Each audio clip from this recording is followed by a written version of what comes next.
Right to be Read podcast, episode number 30. Interview with Kimanzi, Constable. You are listening to the Right to be Read podcast, and this is your host, Ani Alexander. Hello, everyone, and welcome to the Right to be Read podcast, the podcast that inspires and encourages writers. Today, I have a very interesting interview. I'm interviewing Kimanzi, Constable, and he is a former bread delivery guy who self-published 2 books that have sold over 82,000 copies. He's a published author, international speaker, life and business coach. His mission is to help men and women live life by their own design and create true freedom in life. You can join him at kimanziconstable.com. So hello and welcome to my show. Yeah, thanks for having me, Annie. I'm honored that you would stay up later to talk with me. Oh, I'm already, getting used to this time difference. It's a very decent time for me right now. Cool. Okay, well, I personally was inspired by your story, which, I briefly introduced in the intro. But can you tell a bit more about who you were and how things changed and took you to where you are now? Yeah, for 12 years, I was, as you said, a bread delivery guy. I'd be waking up at midnight and going to deliver bread to the grocery stores. It technically was my business. It was a franchise business, so I was a business owner, but it definitely wasn't my passion. And then as I got older and I got married and we had children and all the activities that come when you have kids, it was getting very hard to wake up at midnight to go deliver bread after getting 3 hours of sleep. So over that 12-year period, I started out when I was 19 and I loved it. It was great. It made great income. And then in the middle of that, 6 years in, I had completely mismanaged the money from the business. We were in huge debt. Me and my wife were always fighting. It wasn't my passion. And then at the end of it, I hated it. I mean, I'm just going to be perfectly honest. I hated it. But I didn't have a special degree or any special skills. So I just kind of felt trapped and I felt stuck. And during that time is really when I rediscovered my love for writing. I'd always loved to write. I could remember as far back as I could remember always just writing different poems and different things and short stories. I'd written a couple novels when I was, 10 years old about people in our neighborhood. So those were kind of popular in the neighborhood. But I'd always loved to write. And so during this really bad time in my life, I felt like I couldn't talk to anybody. I just started keeping a journal. I started writing about what was going on. And that's really when I rediscovered my love for writing. And so, here I am in 2011. I'm writing all this stuff. I'm stuck in a job that I hate. Life really isn't good. And I really want to make this writing work. But it's like, how could you make a career out of this? Who makes money at writing? And up to that point, I was pretty oblivious to social media. I wasn't on social media at all. I didn't know anything about the online world, any of that stuff. But I had come across the story of Amanda Hawking, who was a self-published author who at 19 had written 17 novels. So she was definitely a writer. And she tried to go the traditional route, get those published, but nobody would publish her books. Mm-hmm. So she self-published them on Amazon. And this was when, 2011 was when self-publishing really started to kind of take off. So she put her books on there. And in the first month, she had sold 10,000 copies, which is, if you've self-published, that's incredible to sell 10,000 copies. And she had made more money than she made in her life. She was able to quit her job. And then the books really started to take off because her books were paranormal romance books. And this is when Twilight and all that stuff was starting to become popular. Mm-hmm. So she really got a strong following. And in 8 months, she went on to sell 1 million copies of her self-published books. And I was reading her story in USA Today, and that story right there was what just gave me the courage to take my thoughts that I had been writing for so long in this notebook and to try to self-publish them. Now, I looked at self-publishing and what it would cost for editing, and I wanted to do it right. I didn't want to have a book out there that just didn't look good. I wanted a book out there that looked like a real book. Mm-hmm. So I looked into the cost, and it was going to be about $900 for everything that I needed. And I didn't have that money. I was broke. Mm-hmm. I was living paycheck to paycheck. So to get the money to make this happen, that summer I had to go and I had to cut grass for my neighbors, clean their houses, wash their cars, just whatever it took to make that money to get that $900. And so I did odd jobs all summer, and I got that $900, and it was like the greatest day of my life when I got that money. And so here I am in August of 2011. The book came out August 11th, and I was excited because so many people had said they're going to buy this book. Friends, family, people on the bread route, my mailman, everybody had said that they're going to buy this book. So the book was all professionally done. I joined social medias, which is what the experts say you should do. I got the website up, and I was quote unquote promoting. I'm doing that in air quotes here. I was promoting the book. And the day that it came out, I expected to see at least 100 sales from friends and family. I mean, 100 sales, no problem. The book is only $5. I mean, who wouldn't buy it at $5, right? and that book was called Tales of the Everyday Working Man and Woman. And so I'm writing about work here. This is going to appeal to a wide audience, I thought. So I thought it wouldn't be long before I had the same kind of success that Amanda had. And the day the book came out, I ran home from work and I logged on Amazon. And can you guess what I saw, Annie? Well, you're telling something similar to my story. I presume that it was much, much less than the 100 you expected. Yeah, it was 0. Nobody bought the book. Okay, well, yeah. It was, I thought, oh, maybe Amazon just doesn't update their results in real time. So I was checking every hour to see what was going on with the book, and it was 0, 0, 0. And by the end of the day, it was still 0. I was bitter. I went on Facebook, and I'm like, I told all the people, I'm like, you guys all said that you're going to buy my book, and you didn't buy it. You're all fake, and everybody's fake. Nobody's really my real friend. And it wasn't long before everybody. I mean, I literally had one friend, Annie, one friend on Facebook, and that was my wife. Everybody else unfriended me. And so I was just disappointed. And then it went on to kind of speed up the story. It went on for 6 months. I sold 5 copies in the first 6 months. And so it was heartbreaking because, I thought this was it. I had done everything right. But it didn't sell. So in that first 6 months, 3 of my friends bought the book just to kind of make sure that I didn't do anything crazy. But at the end of that 6 months, I was done.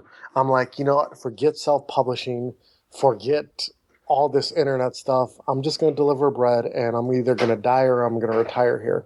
And that was good enough for me. Well, since it's the ideal time to ask this question, I'll just stop you there. I'm sorry about that, but I'm sure that most of my listeners have gone through this because most of us in the very beginning were inspired by some stories of people who just hit it and had overnight success and had the really huge scale sales and things like that. And at the end, we all came and faced the reality and these very low numbers and ended up disappointed. And I know that most of us have been there. And can you tell us how did you overcome that?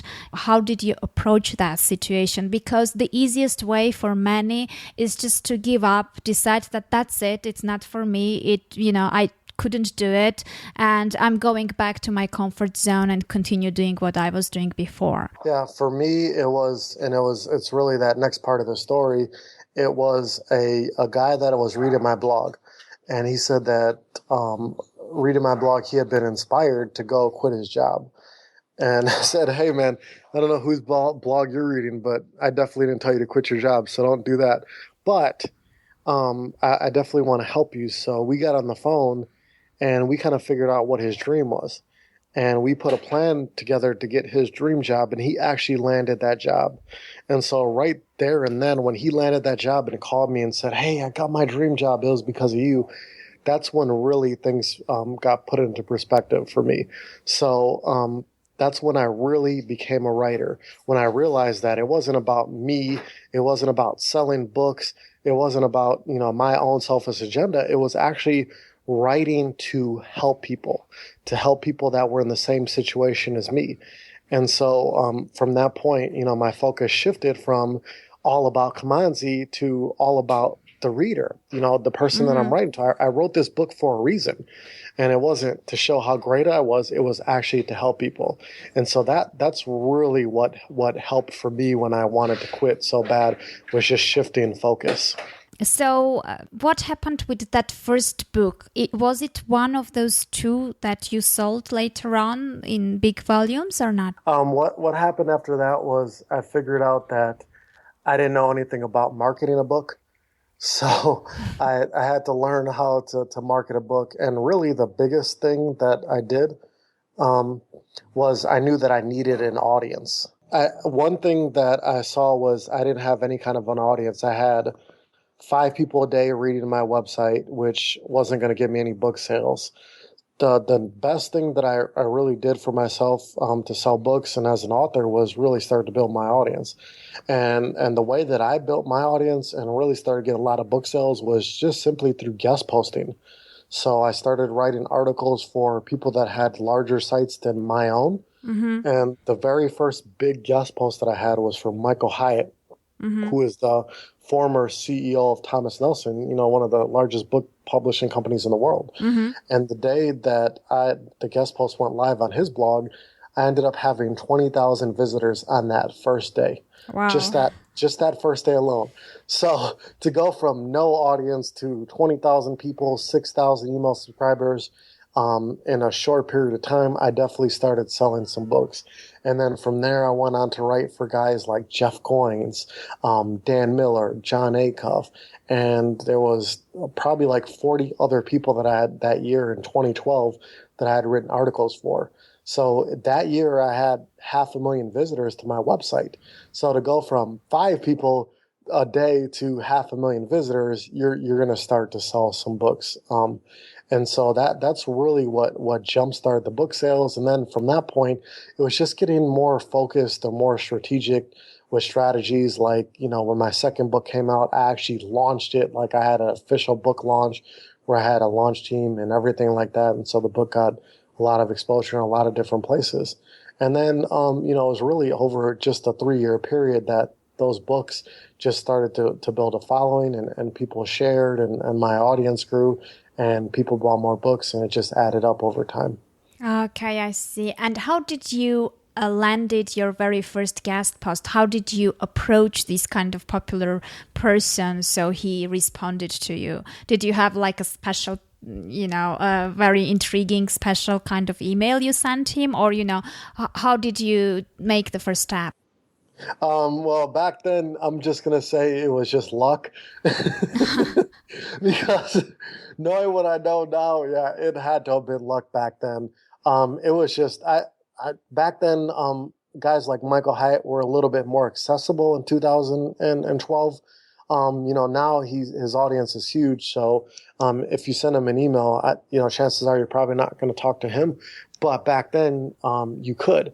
So I just simply, these were websites that I was already reading every day, commenting, sharing. So it wasn't like I was completely unknown to the big bloggers. They had some clue who I was, but I simply sent an email saying, Michael, that I'm a fan of your website.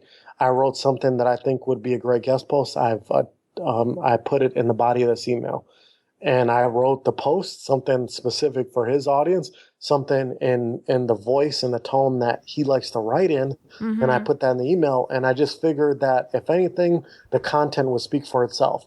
I might not be a big blogger or anything like that or have any kind of audience, but I figured I would just let the article speak for itself. And that's all I did. And he kicked it back and he said, hey, you have something here, but you need to work on these areas. And so we went back forth a few times, and that fourth time, it got to the point where he liked it and he said, yeah, I'll run this. And it worked that way. So, what I would tell somebody now is if you're going to send a guest post to a big blogger, I would say don't try like the flattery approach. You see that a lot. Hey, so-and-so, I'm a really big fan of your blog. You've really changed my life. You go on and on trying to flatter them. They'll see right through that. They know why you want to guest post. They know you want to build your audience. And they're busy too, so they don't have time to read like this 10-page email. So you keep it short and sweet. I'm a fan of your blog. This post, and you get really specific. This post, 21 ways to change your life, changed my life. Thank you for it. These are some places that I've been featured. If you've written anywhere else, you can definitely send them links to stuff you've written on your website, but it almost adds a lot more credibility if you've written anywhere else, like anywhere else. It doesn't have to even be a big blog, but anywhere else that they're going to respect that a little bit more, and then say thank you and attach the post in the body of the email. If you're not going to write the post, another great way to do it is to write 3 topics that you're thinking about. So you're thinking about writing about A, B, and C and kind of bullet point out what those are going to be about, and they can just choose that way. Yeah, I like B. B works. Write something for B and send it my way. But keeping it short and sweet, showcasing your other work, and then letting the writing speak for itself, that's definitely how you land guest post in today's world. Yeah, okay, I see. So you should show your content and not yourself, and then the content should speak by itself, and it should be relevant to the audience of the blog you're sending it to. And Annie, I would even add a caveat to that. To these days, people ask me about guest posting for bloggers, for big bloggers like powerhouse blogs out there, like Tim Ferriss, this and that. You could definitely do that. But I would say to even bypass those and go for the large websites. So, Annie's a friend of mine on Facebook. So she's seen, I've started writing for the Huffington Post, for Entrepreneur Magazine, for the Good Men Project. Yeah. A big blogger, if he wrote every day, that would be 365 posts in a year, right? Yeah. If he wrote every day. And most of them don't write every day. It's a couple times a week. Whereas like a large site like the Huffington Post, they'll have 365 articles in 1 month. So because their sites are so large, they're always looking for good content. They can never have enough good content. So when they pick articles for sites like that, it's not about the relationships or anybody, my buddy is buddies with this buddy and he can get me in to write for this big blog. On those large websites, it's strictly about good content, period. So if you emailed one of the editors at one of those large websites, they would tell you right there or then, yes or no, or this is what you need to work on. But chances are you're going to land one of those sites before you would land one of the big bloggers. Interesting point, because those big sites are, they don't have any lower or weaker reputation, even the other way. I mean, having a guest post on Good Man Project or Entrepreneur, or especially the Huffington Post, has it's equally or even better than having a guest post in Tim Ferriss' blog. So it's interesting that here they have a less personalized approach, and here it's like exactly an objective valuation of the content. Exactly. Okay, so you ended up growing your audience and growing it after your first guest post quite fast. When was the point you decided that you can already afford leaving your day job you hate and concentrating full time on what you're doing now? It was at the end of 2012. So, I had the book, and then I had a second book, and then I added some online products, and all those started to make the same amount as my day job, and then it started to make more. But because my wife was a little leery about, making money on the internet and that kind of stuff, it's just kind of weird. We waited until we had a decent size emergency fund. So it was at the end of 2012 where I was able just to say, see ya. I see. So, but anyway, I mean, these kind of big changes are a bit risky and scary.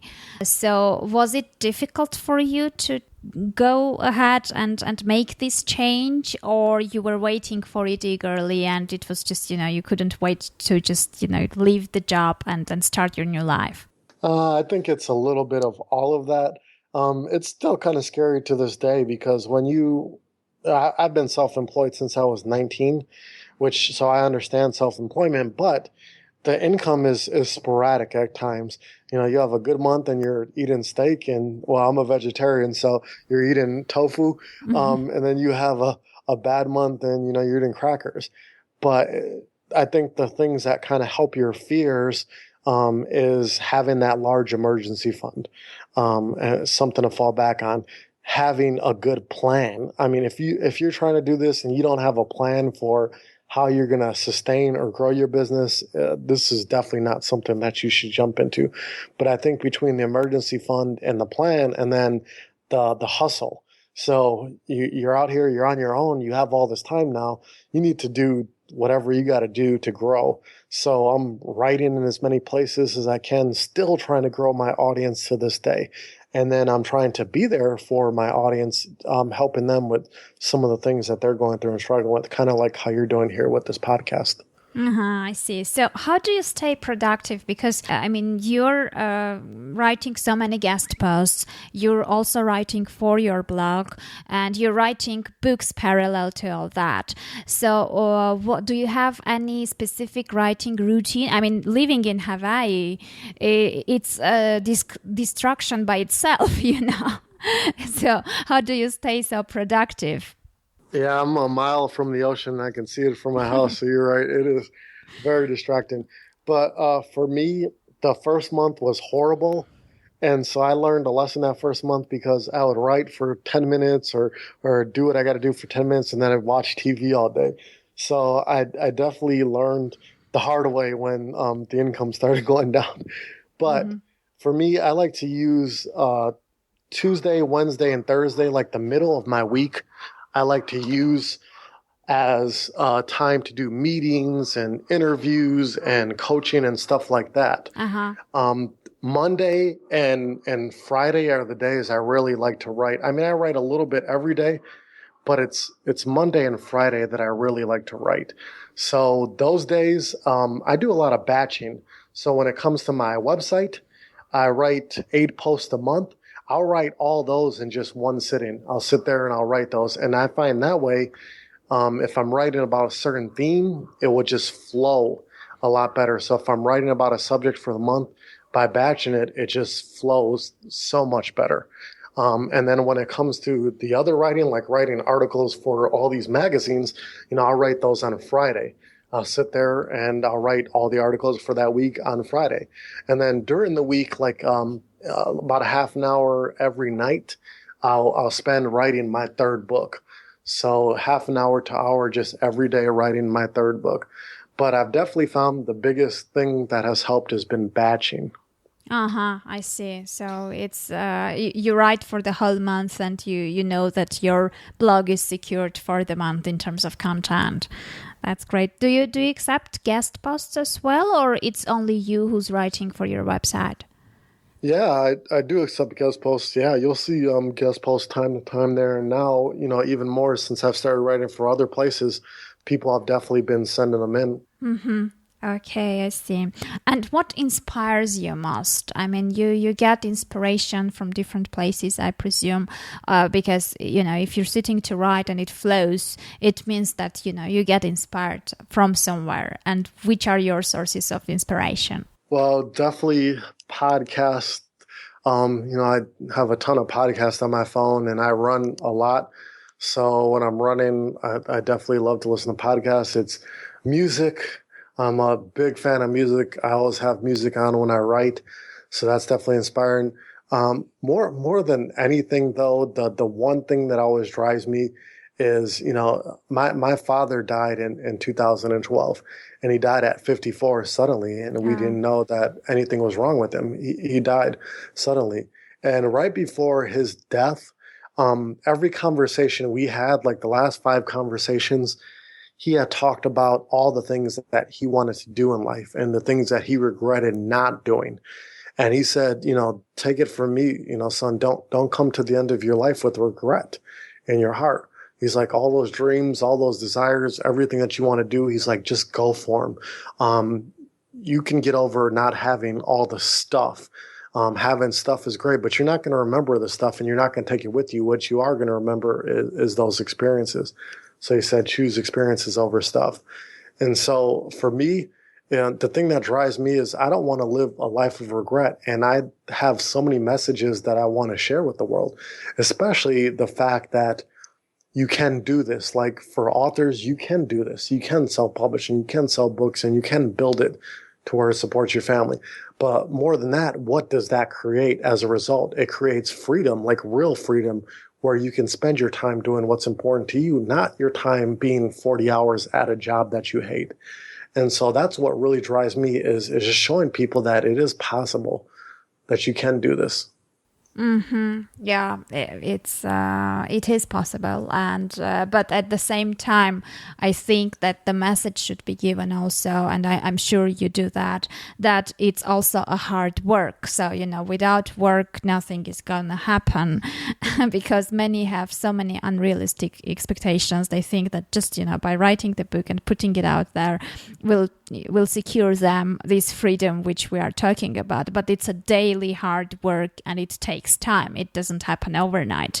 So it took you how long approximately? Like 2 years?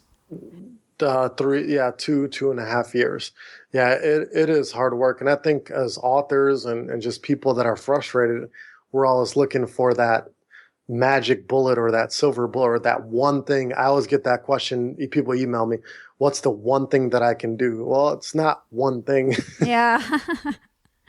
Exactly. Yeah, no, it's not the one thing, and it's not something you just do once and it's over. It's a permanent hard work, and it's many different things which you have to be willing to learn, and you have to be dedicated enough, and you have to make sacrifices. So it's just, I always tell writers that you have to start with your why. Why do you want to do this, and how bad do you want to get there? And depending on your answer, you're either gonna give up in the very first difficulty, or you will keep going on until you get there. So yeah. And how do you keep your readers, the readers of your blog and your readers of the books, engaged? What's your communication with them? Do you have any relationships do you know who they are, and how do you get in touch with them? Do I know who all of them are? Definitely not, but I do talk to quite a few of them. So, I do the normal things like social media and stuff like that. But the thing that I do really for my audience is the people that are signed up for my email list. Mm-hmm. I send them out exclusive content. And so, everybody has the freebie where you sign up for your website and get the freebie. Mm-hmm. But every Saturday, for people that are subscribed to my email list, I send them out something exclusive that I won't post anywhere else. So like, last week, for example, I sent out an article to them, just a little thing to them, showing them exactly how to get an article featured on the Huffington Post. I mean, I walked them through it. I did screenshots. I showed them. And so far, I've heard from like 5 or 6 people that have landed articles on the Huffington Post. And so that's just for them. Like this week, I'm going to walk them through, well, how do you write articles that get featured on large websites? Like the process that I use. And it's a pretty interesting process. So every Saturday, I will send them something exclusive and something that they can use, something that's takeaway, like a tool, a tip, a trick. And they've told me that's the reason why they've stayed subscribed for so long.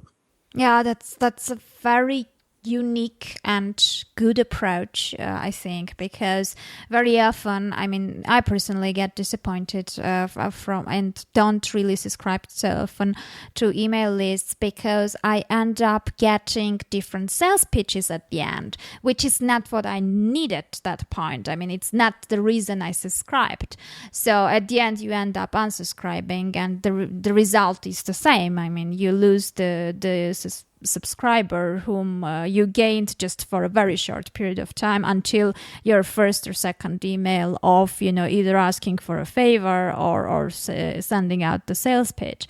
So I'm absolutely sure that providing value on a regular basis is the key to keeping the readers for a very long time and making them a loyal readers, actually. Yeah, and even those people on the list have told me, and new people that have been unlisted, they said, "Hey, yeah, I subscribe because so and so said I need to be seeing this every Saturday." So it's helped with word of mouth as well. I see. So they promote your email list as well. That's really good. So let's just get to self-publishing for a bit. So, for example, let's say there are podcast listeners here who are listening to us now who have written a book, for example, but they have the draft manuscript and they don't know what to do next. So what do you think are the biggest challenges of self-publishing? Well, definitely you have to have a good product. You have to have the book edited. I know people that don't have books edited, and if you research any big self-published author that said that they didn't have their book edited, they said that was the biggest regret. There's just things that we're so close to the book that you could be an English major or something like that, and you're still going to miss stuff. And then when you do and you put that book out there, trust me, it's going to be in the reviews about the grammar. It happens every time. So I think once you got the book done, it's time to start thinking about editing. It's time to start thinking about formatting, hiring a formatter that will make this book look like a book and it won't look like mush when it's on Amazon. So that's definitely to think about. And then really to think about the cover, because the cover is what people do judge a book by its cover. There's 14 million books on Amazon, and there's 1 million books being added to Amazon every day. 1 million books. Mm-hmm. So it definitely don't lock for competition. So it's time to start thinking about making a killer product. And then the fourth component to that is really your marketing. What are you going to do to market this book? And honestly, the marketing is something that I heard in your last interview. The author, the guy said that the marketing starts when you start writing a book. Yeah. And he's right. It's got to start early. Mm-hmm.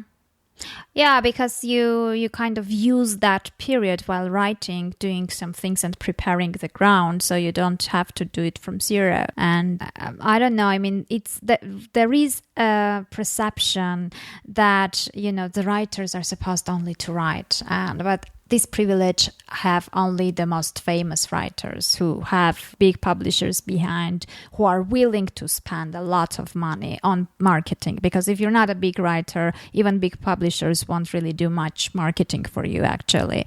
So these days, writers can't afford not marketing. And if they don't do that, unfortunately, no matter how good their book will be, it won't sell by itself. Yeah, and we know the statistics that most authors won't sell more than 250 copies of your book. If you self-publish, it's hard to sell books.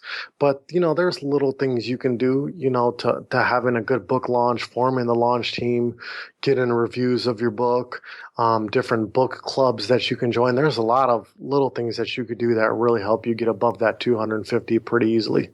Yeah, definitely. And it's not easy, but again, it depends if you're really, really into that. I mean, look, you went to doing different odd jobs on top of your full-time job, just to get that $900 to make this happen. So, there's always a way out.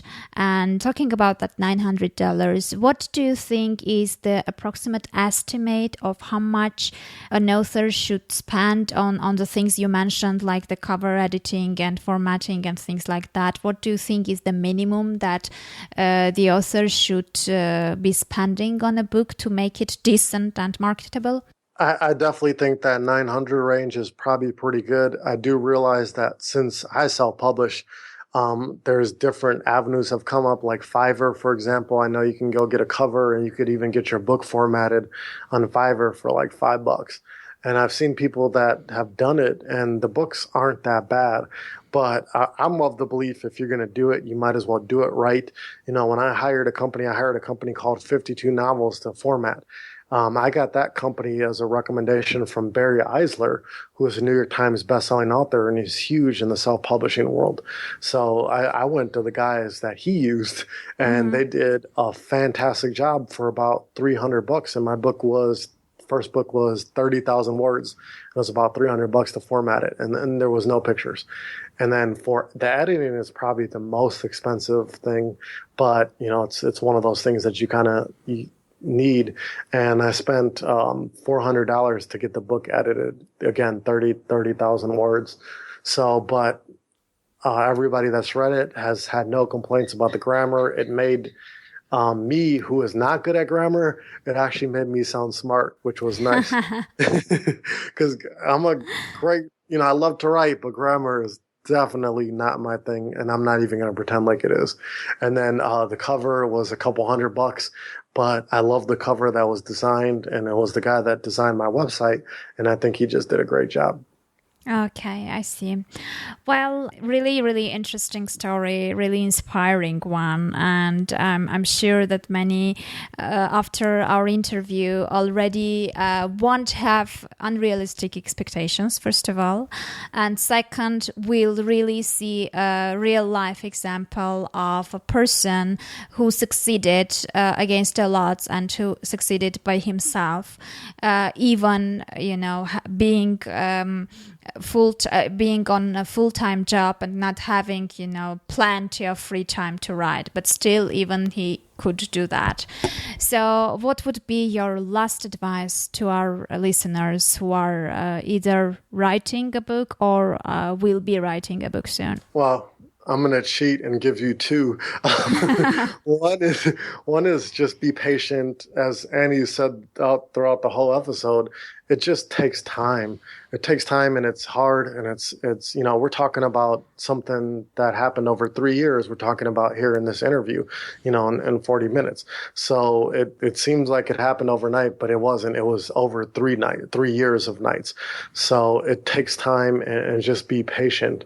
And then the second piece of advice is just really build your audience, because there's a lot of little things you can do. There's a lot of tips and tricks out there about self-publishing. But honestly, if you have, 1,000 people in your audience and you sell 999 books, you've converted at 99%. Where are you going to go from there? So really constantly building your audience, getting new people in there, seeing your books and an opportunity to buy your books. That's going to be the best thing you can do for yourself, is to really just focus on building your audience, because ultimately that's what sells books. Well, thank you very much. I really appreciate the time you dedicated for our podcast. Thanks a lot. It was really inspiring. I really enjoyed talking to you. Thanks for having me with all the noises here in Hawaii. It's definitely a lot of action. Yeah, well, we were unlucky to have your neighbor, moving just at the time we started our interview. Hopefully our listeners will forgive us for that. Yeah. But I'm sure that the value of the messages and the information you provided will compensate that. Well, once again, I would like to apologize for the relatively bad sound quality in the beginning. And as I said, that was not our fault. That was Kimanzi's neighbor's fault, who were moving. Hopefully it did not disturb you too much. And I will try to avoid similar situations in the future. And before I leave you, I would like to tell you that I'm really excited to have a completely brand new design of my website. So you can go and check it out and let me know what you think at www.anialexander.com. And besides that, I also have a page there, which is my brand new sales page for my coachings, which I'm doing with writers. So if you would like to take your writing into next level, and if you would like to share your stories with the world and have your book self-published, just check out www.anialexander.com/get-help. And you will have all the details there and see if it's your piece of cake or not. Well, that was it for today. I really hope you enjoyed the interview, and I will be waiting for you on Thursday. And now get back to writing, because that's what writers do.